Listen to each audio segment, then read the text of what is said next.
وسلم نے جب زندگی میں آپ صلی اللہ علیہ وسلم نے حج کیا تو اسلام میں وہ پہلا حج تھا جو اسلامی طریقے کے مطابق کیا گیا ہے. تو کیسے ہوا؟ کتنے آرام سے؟ جیسے جیسے نبی صلی اللہ علیہ وسلم نے کیا صحابہ نے بھی ویسے ہی کر لیا. تو اس لیے لوگ کچھ، میں چہروں پہ دیکھ رہا ہوں لوگ کچھ پریشان سے ہو رہے ہیں، کیا کرنا پڑے گا، پتہ نہیں کس مشکل میں پھنس جائیں گے ہم. تو مفتی انعام صاحب کے ماشاءاللہ 19واں حج ہوگا آپ کا، 19واں یا 20واں حج ہوگا، تو وہ بہت ایکسپرٹ ہیں. حج کا فلسفہ کیا ہے 5-10 منٹ میں آپ کی خدمت میں پیش کروں گا. دیکھیں اللہ تعالیٰ نے ہمیں پیدا کیا نا، ہم ڈاروین کی تھیوری کے قائل نہیں ہیں کہ ہم بندر سے بنے ہیں. اس پہ بہت سارے سوالات ہوتے ہیں. سائنس اس بارے میں مذہب کے خلاف نہیں ہے، کیونکہ کوئی یہ بات ثابت شدہ نہیں ہے کہ ایوالو ہو کے ہم وجود میں آئے ہیں. انسانی آنکھ، ناک، کان خود بخود کچھ بھی نہیں بن سکتا. میں اکثر بیانات میں ایک مثال دیتا ہوں، میرے سامنے یہاں گلاس رکھا ہوا ہو اور بیان کے دوران میرا ہاتھ اس گلاس پہ لگے اور گلاس گر کے ٹوٹ جائے، تو آپ مجھ سے پوچھنے کا حق رکھتے ہیں کہ مفتی صاحب آپ نے گلاس کیوں توڑا. کیا خیال ہے؟ یہ حق رکھتے ہیں نا. میں کہہ سکتا ہوں کہ میں نے توڑا نہیں ہے بھائی، بیان کے دوران غلطی سے ہاتھ لگا اور وہ گلاس ٹوٹ گیا. آپ میری بات مان لیں گے، ٹھیک ہے بھائی، ہو جاتا ہے بعض دفعہ بیان کے دوران خطیب کو جوش آتا ہے اور وہ گلاس توڑ دیتا ہے.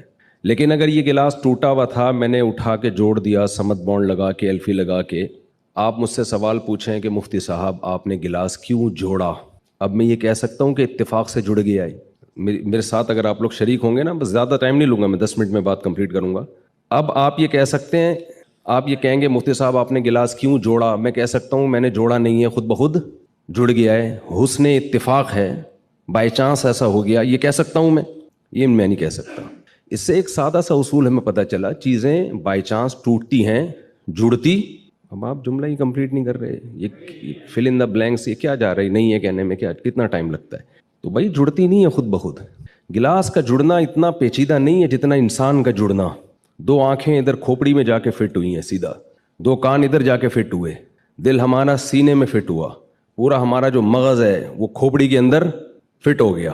اتنی پیچیدہ مشین، یہ جو ڈیجیٹل کیمرہ ہے یہ انسانی آنکھ کی کاپی ہے. کیا اس کیمرے کے بارے میں کوئی کہہ سکتا ہے ایوالو ہو کے یا آٹومیٹیکلی وجود میں آ گیا ہے؟ تو جو اوریجنل ہے وہ کیسے وجود میں آ گئی ہے آٹومیٹیکلی؟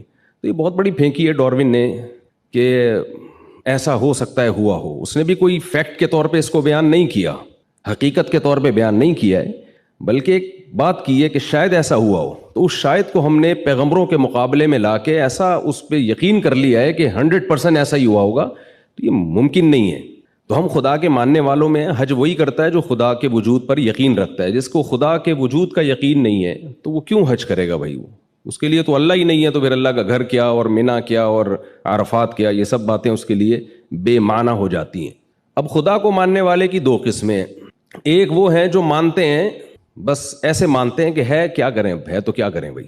بہت سے ایسے لامذہب لوگ ہیں جو کہتے ہیں ہم گاڈ پہ بلیو رکھتے ہیں، اس کائنات کو کسی نے بنایا. آپ آرٹیفیشل انٹیلیجنس سے پوچھیں تو اس کا بھی یہی جواب ہے کہ کوئی گاڈ ہے، کوئی ہے جس نے اس کائنات کو بنایا اور اس نظام کو چلایا ہے.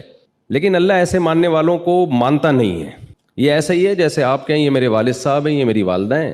والد صاحب آپ کو کوئی کام کہتے ہیں، آپ کرتے نہیں ہیں.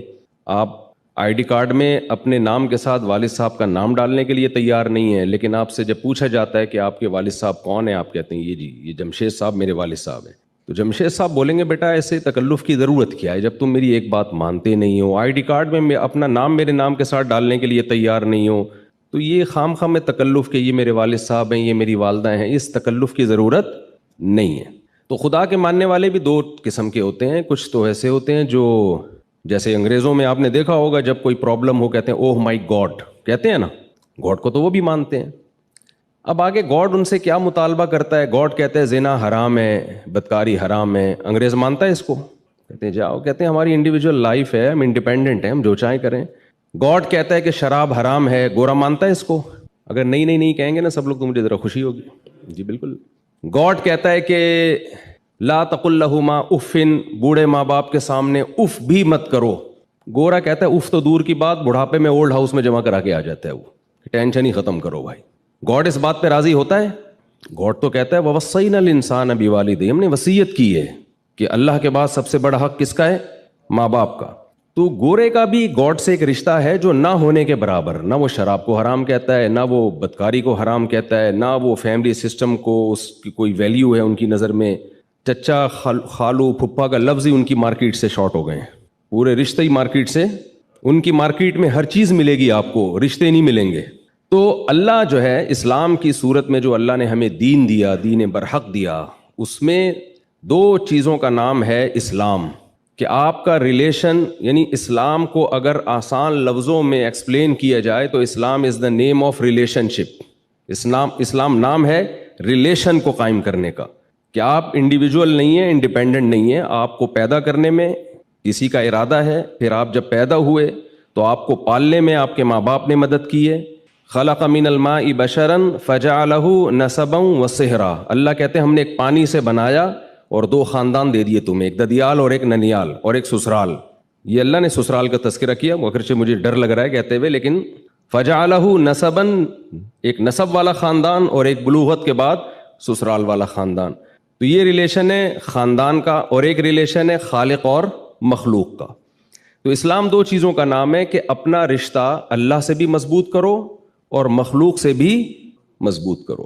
مخلوق سے ریلیشن کیسے مضبوط ہوگا اس کی ڈیٹیل بیان کی ہے. ایسے گوروں کی طرح ہوائی باتیں نہیں کی ہے, ویمن رائٹس اور ہیومن رائٹس, خام خواہ کے فضول نعرے ہوائی جس کا کوئی نہ سر نہ پاؤں. آپ انگریزوں سے پوچھیں کہ ویمن رائٹس کیا ہیں تو وہ کہیں گے کہ ہر خاتون سے آپ اچھے طریقے سے بات کریں, کسی سے آپ دل آزاری نہ کریں. بھائی ہیومن رائٹس کیا ہیں؟ بھائی سب چوری نہ کریں اور کسی پہ ظلم نہ کریں. لیکن اگر آپ اسلام سے پوچھتے ہیں کہ خواتین کے حقوق کیا ہیں تو اسلام کہے گا کس خاتون کی بات کر رہے ہو. بھائی ماں کی بات کر رہے ہو تو اس کے الگ رائٹ ہیں, بیٹی کی بات کر رہے ہو تو اس کے الگ رائٹ ہیں, بہن کی بات کر رہے ہو تو اس کے الگ رائٹ ہیں.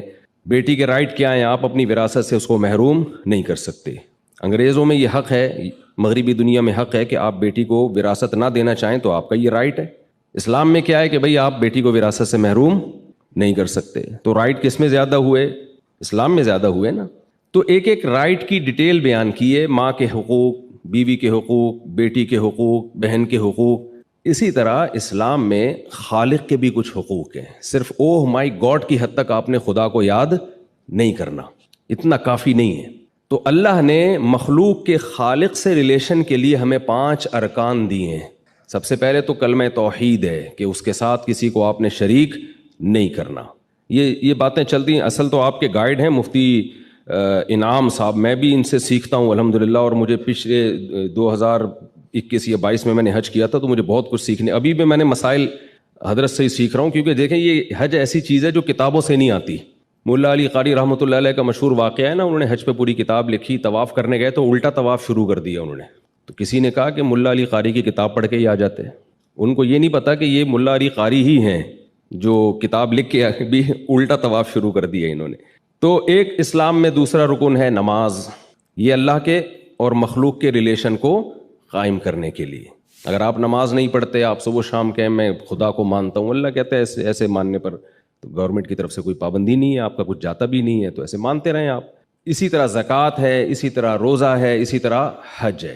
اب ہم جو عبادتیں دیکھتے ہیں, اللہ نے ہمیں جو عبادات دی ہیں وہ 2 طرح کی عبادتیں ہیں. کچھ عبادتیں ایسی ہیں جن کی لاجک بہت آسانی سے سمجھ میں آ جاتی ہے. جیسے زکوٰۃ ہے, بہت آسانی سے سمجھ میں آتا ہے کہ زکوٰۃ کا مقصد کیا ہے, غریبوں کی مدد کرنا. یہ ہر مذہب میں ہے, ہر قوم میں ہے کہ آپ ضرورت مند لوگوں کی مدد کریں گے, لوگ تعریف کرتے ہیں. یہ ایک لاجک ہے, اس کی ایک سمجھ میں آتا ہے یہ کام. نماز سمجھ میں آتی ہے, آپ وضو کرتے ہیں, صاف ستھرے ہو کے مسجد جاتے ہیں, اللہ کے سامنے جھکتے ہیں, اس کی تعریفیں کرتے ہیں, سبحان ربی الاعلیٰ, سبحان ربی العظیم, ایاک نعبد و ایاک نستعین.